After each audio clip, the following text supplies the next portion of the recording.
দেশের যে ভঙ্গুর অর্থনৈতিক অবস্থা তার মধ্য দিয়ে নতুন সরকার আসতে না আসতেই আমরা দেখলাম যে দেশের অর্থনীতির যে প্রাণকেন্দ্র বাংলাদেশ ব্যাংকের গভর্নর আহসান এইচ মনসুরকে এক প্রকার মবের শিকার হয়ে তাকে কর্মস্থল ত্যাগ করতে হলো। নতুন যে গভর্নরকে নিয়োগ দেওয়া হয়েছে তা বাংলাদেশের ইতিহাসে এই ১ম যে সাবেক কোনো আমলা, ব্যাংকার বা অর্থনীতিবিদের বাইরে কাউকে গভর্নর পদে বসানো হলো। এবং এই সবকিছু নিয়ে একটা ঘোলাটে পরিস্থিতির সৃষ্টি হয়েছে। বাংলাদেশ ব্যাংকে অস্থিরতা বিরাজ করছে। আসলে কি হতে যাচ্ছে এর পেছনে কেউ কলকাঠি নাড়ছে কিনা? আমাদের অর্থনীতি কোন পর্যায়ে? এইসব বিষয় নিয়ে আমরা কথা বলব। এই বিষয়ে আলোচনার জন্য আমাদের সঙ্গে যুক্ত রয়েছেন বাংলাদেশ অর্থনীতি সমিতির সাবেক সাধারণ সম্পাদক এবং জগন্নাথ বিশ্ববিদ্যালয়ের অর্থনীতি বিভাগের অধ্যাপক ডক্টর আইনুল ইসলাম। অধ্যাপক ডক্টর আইনুল ইসলাম আপনাকে স্বাগত জানাচ্ছি আমাদের অনুষ্ঠানে। আ আপনাকেও ধন্যবাদ। জি। আপনার কাছে একটু জানতে চাই যে গভর্নর নিয়োগ করাকে কেন্দ্র করে যা কিছু হচ্ছে গত ২ দিন ধরে। এর মধ্য দিয়ে আসলে ব্যাংকিং খাত তো বটেই, অর্থনীতিতে কি ধরনের সিগন্যাল পাচ্ছি আমরা? আপনি যদি শুরুতে একটু বলেন। পান্না ভাই, আপনাকে ধন্যবাদ যে এমন একটা ইস্যু নিয়ে আজকে কথা বলতে আমাকে যুক্ত করেছেন। যখন পত্র পত্রিকা সামাজিক মাধ্যমে একটা তোলপাড় অবস্থা যে বাংলাদেশের গভর্নরকে নিয়ে আর কি, উনি যেভাবে নতুন অ্যাপয়েন্টেড হলেন সেটা নিয়ে একটা যেমন বিষয় আছে। আর আপনি যে প্রশ্নটা করলেন সেটা কিন্তু একটা সেকেন্ড পার্ট, যে একজন হুম, গভর্নরের কি কাজ, বর্তমানে যে অর্থনীতির যে অবস্থা, এটি একেবারে অস্বীকার করার কোনো মানে সুযোগ নাই আর কি। সারা বিশ্ব কিন্তু বাংলাদেশের অর্থনীতি নিয়ে কাজ করছে। আমি মনে হয় যে বিশেষ করে গবেষণা যারা করছে তারা কিন্তু বাংলাদেশ অর্থনীতি নিয়ে তাদের দৃষ্টিটা এদিকে আছে। সেই জায়গায় বর্তমান যেভাবে নিয়োগটা হলো, আমি মনে করি যেটা রাতের অন্ধকারে একটা নিয়োগ। কারণ এই পোস্টটা, এটা একটা এমন একটা সেন্সিটিভ পোস্ট, সারা বিশ্ব কিন্তু এই নিউজটা করেছে বা করার কথা। কারণ সারা বিশ্ব কিন্তু একটা দেশের গভর্নর কেমন, গভর্নর কিভাবে চালাচ্ছে, তাদের অর্থনীতি কিভাবে, সেটা কিন্তু নির্ভর করছে এই গভর্নরের উপর। গভর্নর পদটা কিন্তু আমি মনে করি যে অত্যন্ত সেন্সিটিভ একটা পদ। এই গভর্নরের মাধ্যমে কিন্তু ১৬ কোটি ১৭ কোটি মানুষের জীবন মানে জড়িত এখানে, আমি মনে করি। সে জায়গায় যে ভঙ্গুর অবস্থায় অর্থনীতি ছিল, বিশেষ করে আর্থিক প্রতিষ্ঠানের যতগুলো সূচক আছে, আমি একটা বাদে মনে করি যে এই রিজার্ভ বাদে সবগুলো হুম। কিন্তু একটা নেতিবাচক দিকে যাচ্ছিল। সেই অবস্থায় ইনার যে আমি প্রোফাইল যদি আপনি দেখি, তাহলে ইনার যে প্রোফাইল সে অনুযায়ী এনার প্রশাসনিক কিছু অভিজ্ঞতা আছে, দেখলাম বিভিন্ন প্রতিষ্ঠানে উনি কাজ করেছেন এবং মানে ওনার কর্পোরেট। বর্তমান গভর্নর মুস্তাকুর রহমান সম্পর্কে বলছেন। হ্যাঁ, জি। এবং জি। যে কর্পোরেট ফাইন্যান্স, উনি এই গার্মেন্টস ইন্ডাস্ট্রির সঙ্গে উনি এই কাজটা করেন। সবচেয়ে বড় যে আলোচনাটা হচ্ছে দেখুন, বাংলাদেশের অন্যতম সমস্যা হচ্ছে অনেকগুলো বিষয় কিন্তু পৃথিবীর সঙ্গে আমি যদি তুলনা করি, যেমন এনপিএল এর কথা যদি বলি, নন পারফর্মিং লোন, যেটা নিয়ে মনসুর সাহেব আর কি, আমাদের সাবেক গভর্নর প্রচন্ড আমি বলবো হুম, সমালোচনা বলি বা চাপে বলি বা চ্যালেঞ্জের মুখে ছিল। সেই জায়গায় আমি শুনলাম যে উনি নিজেও নাকি ৯০ কোটি টাকার রিশিডিউল করেছে, এই গত বছরই বোধহয় করেছে বা এই বছরের শুরুর দিকে। সুতরাং এই একটি বিষয় মানুষকে কিন্তু একটা ভিন্ন মেসেজ দিচ্ছে। আমি মান্না ভাই একটা কথা বলি, এই যে বাংলাদেশ ব্যাংকের গভর্নর, ওনার যে নিয়োগটা এবং ওনার যে মানে কি বলবো প্রোফাইল, এটা নিয়ে কিন্তু সারা বিশ্ব কিন্তু এক ধরনের মানে এটা এইদিকে মনোযোগ দিয়েছে যে এই দেশের আহ গভর্নরটা কোন পদের কোন জায়গায় চলে গেছে, এটা আর কি। সেটা একটা আসলেই কি বিষয়। তাই? অধ্যাপক ডক্টর আমিনুল ইসলাম আসলেই কি তাই? মানে তারা এইদিকে নজর দিচ্ছে কিনা যে বাংলাদেশের অবশ্যই মতো আমি একটি সেটাই রাষ্ট্রে বলছি, যেটা আচ্ছা। এইদিকে অবশ্যই নজর দিবে। কারণ একেবারে দেশের মানে উপর দিকে যে তিনজন, দুইজন তিনজন যদি বলা হয় ইম্পর্টেন্ট পার্সন, সে দেশের গভর্নর কিন্তু অন্যতম একটা। যখন আমি বলি শ্রীলঙ্কায় যখন কি বল বিপ্লব হলো, বিপ্লবের পরে কিন্তু দ্রুতই গভর্নরকে কিন্তু চেঞ্জ করেছে। কারণ রাইট। গভর্নর, নতুন সরকার, এবং গভর্নর এসে উনি যে কাজগুলো করেছেন সেটা একটা বিশ্বের আমি মনে করি মডেল হিসেবে আছে। উনি উইদিন 3 মান্থস, উইদিন 6 মান্থস এর মধ্যে ইনফ্লেশনকে উনি প্রায় 50% থেকে একেবারে 2%, 2.5% নিয়ে আসছে। এটা কিন্তু সবাই সমালোচনা করছে এবং যেটা রেটিং হয় সেই রেটিং এ কিন্তু উনি সম্ভবত এ পেয়েছেন আর কি। তা আমাদের সে জায়গায় আমাদের মনসুর সাহেবই পেয়েছেন হচ্ছে ডি। তো সুতরাং এই যদি অবস্থা হয়, মনসুর সাহেব যদি ডি পায়, তাহলে আমাদের বর্তমান এনাকেও যদিও এখন কাজ করার সুযোগ পায়নি, সেই সুযোগটা না পেলে তো আমরা বলতে পারছি না। যদি উনি গুড ম্যানেজার হয়ে থাকে তাহলে হয়তো বা কিছুটা আমরা পজিটিভ পেতে পারি। আদারওয়াইজ কিন্তু যে ভঙ্গুর অবস্থা অর্থনীতির, বিশেষ করে এনপিএল বলি, বিনিয়োগের কথা বলি, মূল্যস্ফীতির কথা বলি, ক্যাপিটাল মার্কেটের কথা বলি, সব জায়গায় কিন্তু কঠিন একটা চ্যালেঞ্জের মুখোমুখি। এবং গভর্নমেন্টের লোন দেখছেন আপনি, যে গভর্নমেন্টের লোন কিন্তু এখন ইন্টারনাল লোন হচ্ছে, প্রচুর টাকা সরকার লোন নিচ্ছে। এই জায়গায় আমি জানি না রাজনৈতিক কোনো প্রভাব এখানে কাজ করেছে কিনা, সেটা একটা বিষয় কিন্তু। কারণ এই জায়গাগুলোতে একজন একবারে সেরকম কমিটেড গভর্নর দরকার, যে সরকারের সঙ্গে তার মানে বলবো যে সরকারের সঙ্গে দেখা থেকে না হওয়ার মতন অবস্থা যদি হয়, সেরকম গভর্নমেন্ট দরকার ছিল, যে সরকার যা বলবে তাই করবে। তা কিন্তু এই গভর্নমেন্টের গভর্নরের জন্য সেটা সমীচীন হবে না।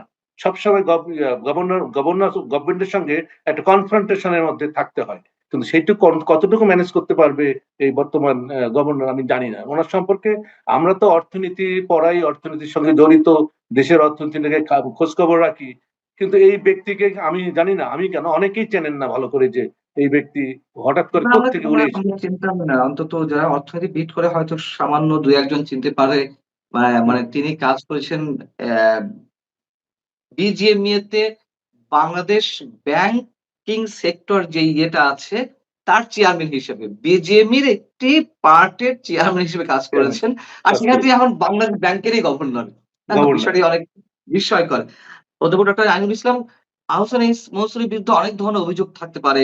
তিনি তার মানে কালীন সময়ে অনেক কিছু করতে পারেননি। আবার এটাও সত্য কথা, ডক্টর ইউনূস সরকারের বিভিন্ন গুরুত্বপূর্ণ জায়গায় যারা ছিলেন, তাদের মধ্যে অন্তত তিনি কিছু করতে পেরেছেন। অন্তত ব্যাংকিং খাতটাকে স্থিতিশীল পর্যায়ে আনতে পেরেছেন।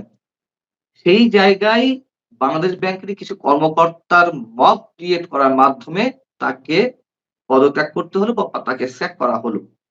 এই ঘটনার পরিপ্রেক্ষিতে আবার অন্যান্য বিভিন্ন ব্যাংকে বিশৃঙ্খলা শুরু হয়েছে। যাকে পছন্দ নয় সেই ব্যাংকের চেয়ারম্যানদের এখনই সরিয়ে দিতে হবে। তার মানে কি মব কালচার রয়ে গেছে? মব থেকে আমরা বের হতে পারিনি? না, কই পারলাম না তো। কারণ হচ্ছে এইরকম একটা প্রতিষ্ঠান, যেটা সেনসিটিভ প্রতিষ্ঠানে যদি মব হয়, তাহলে তো অন্য প্রতিষ্ঠান তো এটার সঙ্গে যায় না। সেই জায়গায় তো হওয়াটা খুবই স্বাভাবিক। এবং এটা আমি মনে করি যে কোনোভাবেই এই মব সৃষ্টি করে এই ধরনের একজন সারা বিশ্ব যাকে চেনে, আমি মনে করি সারা বিশ্ব কিন্তু চেনে। IMF এ যেহেতু সে চাকরি হুম। করেছে, সারা বিশ্বের মানুষ বিশেষ করে এই লাইনে যারা, তারা কিন্তু তাকে ভালো করে চেনে। সেই লোককে যখন এভাবে মব সৃষ্টি করে করা হয়, তখন এই দেশের মবটা এস্টাবলিশড হয়ে গেছে বিশ্বের কাছে, যে ওই দেশে মব কালচারটা কিন্তু এখনো চলমান আছে। সুতরাং এটা একটা ব্যাড মেসেজ কিন্তু চলে গেছে বাইরে আর কি। সুতরাং সেটা, আর যেটা বললেন যে ব্যাংকগুলোর মধ্যে স্থিতিশীলতা কিছুটা হলেও কিন্তু অন্ততপক্ষে এসছে, সেই জায়গায় আবার যদি রিভাইভ করে, তাহলে কিন্তু একেবারে আমাদের অর্থনীতির জন্য, কেউ ব্যক্তি বসলো না বসলো, ইট ডাজন্ট ম্যাটার। আমরা তো সবসময় দেখবো আমাদের দেশের অর্থনীতি, সেই দেশের অর্থনীতি কোন দিকে চলে যাবে, সেটা কিন্তু একটা ভাবার বিষয়। কারণ অর্থনীতি, ব্যাংকিং খাত, বিশেষ করে আর্থিক প্রতিষ্ঠান যদি নড়বড়ে হয়, যদি বিশৃঙ্খলা থাকে, তাহলে কিন্তু অর্থনীতির জন্য একটা অশনি সংকেত আমি মনে করি। কারণ অনেকগুলো মানে মানে হাসান ইসমাইল মনসুর কিন্তু অনেকগুলোতে একসঙ্গে হাত দিয়েছে, হয়তোবা সে একটু বুঝে সুঝে হাত দিয়েছে, কিন্তু সেই জায়গাগুলোতে এখন আজকে যেমন উনি এসেই বলছে যে আমরা ওই উচ্চ সুদ হারকে বিবেচনা করব, তার মানে অলরেডি মেসেজ চলে গেছে যে সুদ হার আর এইখানে থাকছে না। সুতরাং এই মেসেজটা কিন্তু এই একদিকে হলো যে আমাদের ইনফ্লেশনের বিষয়টা, সেটা যেমন একেবারে উস্কে দেওয়ার মতন অবস্থা, একইভাবে কিন্তু ওই যে ক্যাপিটাল মার্কেটের কথা বলি, সেখানেও কিন্তু এক ধরনের অস্থিরতা বিরাজ করতে পারে। তাহলে এমন একজন ব্যক্তিকে কেন নিয়ে আসা হলো? শুধুমাত্র রাজনৈতিক বিবেচনাও এটি হতে পারে না। আমরা তো বিভিন্ন রাজনৈতিক দলকে দেখছি বিভিন্ন সময় সরকারের। কিন্তু একেবারে সবাইকে তাক লাগিয়ে এরকম একজন অনভিজ্ঞ ব্যক্তিকে, মানে irrelevant ব্যক্তিকে কেন এই ধরনের একটি পদে বসানো হলো? আপনার কি মনে হয়? এবং এ বিষয়ে সরকারও স্পষ্ট করে কিছু বলছে না সরকার। আমাদের অর্থমন্ত্রী আমির খসরু মাহমুদ চৌধুরী সাহেবকে সাংবাদিকরা বৃহস্পতিবার নানান প্রশ্ন করেছেন। তিনি একটি কথাই বারবার বলেছেন, "আমার কিছু বলার নেই, আমার কিছু বলার নেই, আমার কিছু বলার নেই।" তার মানে কি? পেছনে কারা কাজ তার মানে করছে? বোধহয় আরো আরো উপর থেকে বোধহয় এটাকে আমার মনে হয় পুশ করা হয়েছে, যে তার যে কন্ট্রিবিউশন ছিল আমার মনে হয়, যেটা আমরা হুম, শুনছি এখন, তার যে কন্ট্রিবিউশন ছিল, সেই কন্ট্রিবিউশনের রিওয়ার্ড হিসেবে তাকে এখানে আনা হয়েছে। তাছাড়া তো আমি এর কোনো কারণ দেখি না। কারণ এখানে আমার তো মনে হয় না যে কারোর সঙ্গে এরকম কোনো আলোচনা করে এটা করা হয়েছে, কারণ তাহলে কিন্তু একটা পিসফুল ট্রানজিশনটা হতে পারতো। কিন্তু একটা যদি পিসফুল ট্রানজিশন যদি হয়, তাহলে কিন্তু জনগণের কাছে বা স্টেক হোল্ডারদের কাছে একটা ভালো মেসেজ চলে যায়। ঠিক আছে, যেহেতু সরকার চেঞ্জ হুম। হয়েছে, এটা খুবই স্বাভাবিক, বিভিন্ন প্রতিষ্ঠানের চেঞ্জ হবে, এটা কিন্তু খুবই স্বাভাবিক। কিন্তু তাই বলে এইরকম একটা প্রতিষ্ঠানে আর যদি এইরকম প্যারালাল একজন লোককে দিত, তাহলেও কিন্তু মানুষ এত এত মানে এইভাবে কিন্তু আলোচনাটায় আসতো না। এবং ব্যাংকিং সেক্টরের যারা আছে এখন স্টেক হোল্ডার, তারা কিন্তু এক ধরনের অস্বস্তিকর অবস্থার মধ্যে আছে।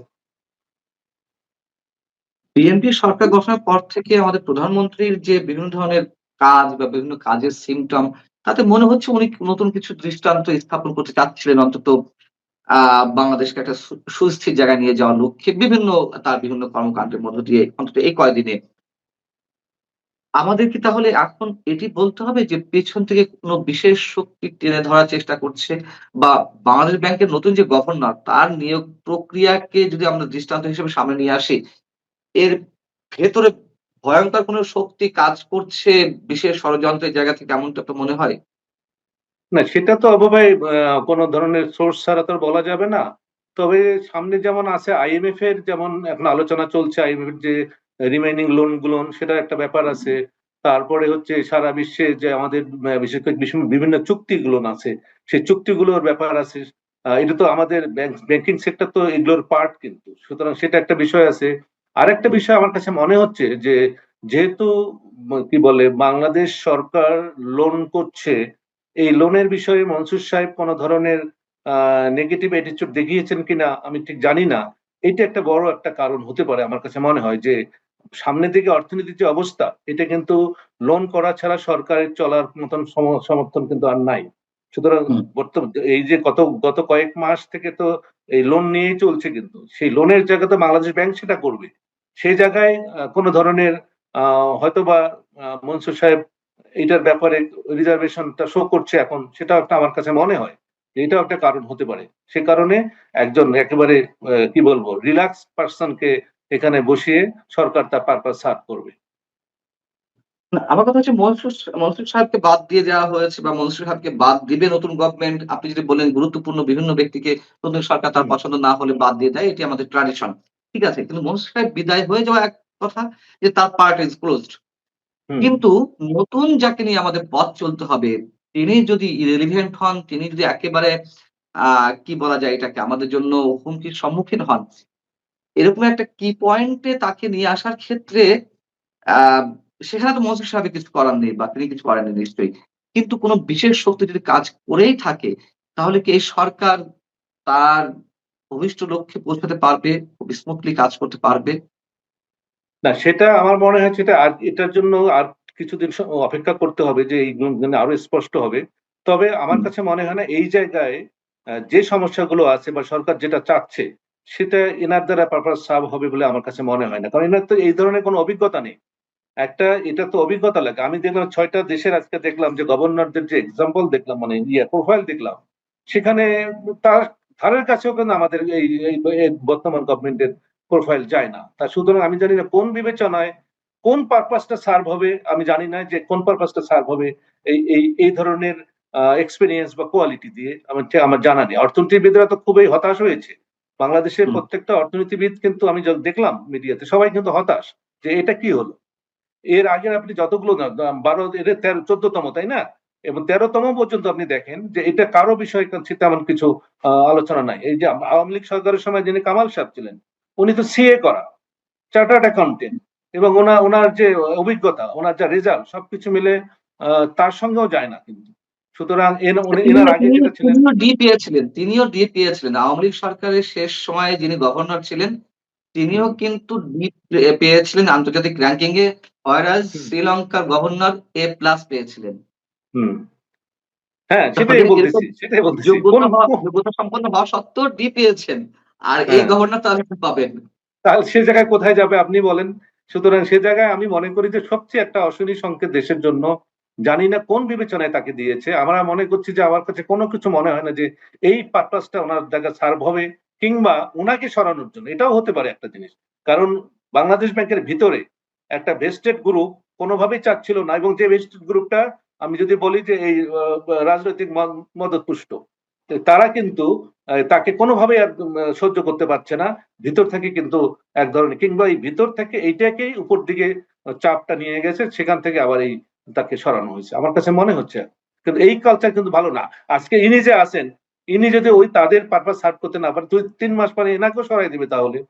তাহলে এটা অর্থনীতি কি হবে আপনি বলেন? যদি একটি কন্টিনিউটি না থাকে তাহলে অর্থনীতির জন্য তো খারাপ। অর্থনীতি নীতি কখনো চেঞ্জ হলে কিন্তু বিদেশিরা এফডিআই পাঠাবে না, ইনভেস্ট করবে না, দেশীয়রাও ইনভেস্ট করবে না। সুতরাং এইরকম একটা অবস্থায় যেখানে বিনিয়োগ নাই, মূল্যস্ফীতি, যেখানে আপনার বাইরের বিনিয়োগ নাই, কর্মসংস্থানের সমস্যা, দারিদ্র হার বেড়ে গেছে, এগুলোতেই কাজ হচ্ছে গভর্নরের। তা সেই জায়গায় আপনি কোন বিবেচনায় বলবেন যে সরকার এই ধরনের সিদ্ধান্ত নিতেই পারে? আমি একটা বিষয়ে আপনার মন্তব্য জানতে চাই, যদি আপনি মনে করেন যে বিষয়ে মন্তব্য করবেন। সেটি হচ্ছে যে অনেকেই মন্তব্য করছে আওয়ামী লীগ সরকারের সময় যে ব্যাংক খেকো ব্যক্তিটি ছিলেন, ৭-৮ টা ব্যাংকের মালিক হয়ে সব নিঃস্ব করে গেছেন এস আলম। সেই এস আলমের বিশেষ আ কৌশলের অংশ হিসেবে নাকি এই গভর্নরকে নিয়োগ দেওয়া হয়েছে। এমন কথাবার্তা শোনা যাচ্ছে। না, কিন্তু ভাই, পান্না ভাই, দেখেন এগুলো কিন্তু ওরা কিন্তু এই যে যাদের কথা বলছেন, তাহলে জি। একই রসুনের কিন্তু কোয়া হুম, হুম। কিন্তু। সবাই কিন্তু একই। সুতরাং সেখান থেকে মনসুর সাহেব কিন্তু ডিফারেন্ট ছিলেন। তা জি। সুতরাং এটাকে আপনি একবার মানে হাইপোথিসিস কে একবারে আপনি রিজেক্ট করতে পারেন না। হয়তো এটা প্রমাণের বিষয় আছে, কিন্তু একটু রিজেক্ট হুম। করতে পারেন না। যে সমস্যাগুলো ছিল, তাহলে সমস্যাগুলোকে মানে আমি জিআই না রাখার জন্যই তো হয়তো বা তাকে সরাইছে। এই সমস্যাগুলো এখন সমাধান করতে চাবে। বিশেষ করে আমি যেগুলোর কথা বলছি, কারণ উনার দ্বারা এটা হয়তো বা হয়নি। কিন্তু উনার যোগ্যতা নিয়ে তো আমাদের কারো প্রশ্ন নেই।